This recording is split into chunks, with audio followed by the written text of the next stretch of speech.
కోల్కతాలోని ఆర్జీకర్ ప్రభుత్వ ఆసుపత్రిలో జరిగిన అత్యాచార ఘటనపై ఆందోళన చేస్తున్న జూనియర్ డాక్టర్లు తమ వైఖరిని సడలించుకోలేదు. ఇక చర్చలకు రావాలని ముఖ్యమంత్రి మమతా బెనర్జీ ఆహ్వానించినప్పటికీ వారు సానుకూలంగా స్పందించలేదు. వరుసగా మూడో రోజు కూడా ప్రభుత్వ జూనియర్ డాక్టర్ల మధ్య చర్చలు జరగలేదు. దీనిపై మమత స్పందిస్తూ సామాన్యులకు న్యాయం చేయడం కోసం పదవిని వదులుకోవడానికి నేను సిద్ధంగా ఉన్నానని ప్రకటించారు. అయితే ఈ ఆందోళన వెనుక రాజకీయాలు ఉన్నాయని ఆరోపించారు.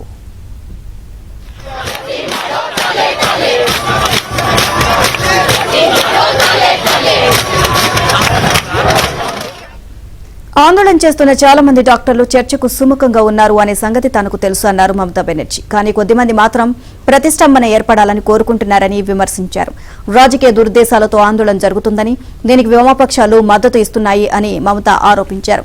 సామాన్య ప్రజలకు న్యాయం చేసేందుకు పదవి నుంచి వైదొలగడానికి నేను సిద్ధంగా ఉన్నాను అంటూ మమత వ్యాఖ్యానించారు. కానీ వారు న్యాయం కోరుకోవడం లేదని, వారికి కేవలం కుర్చీ మాత్రమే కావాలని మమత ఆగ్రహాన్ని వ్యక్తం చేశారు.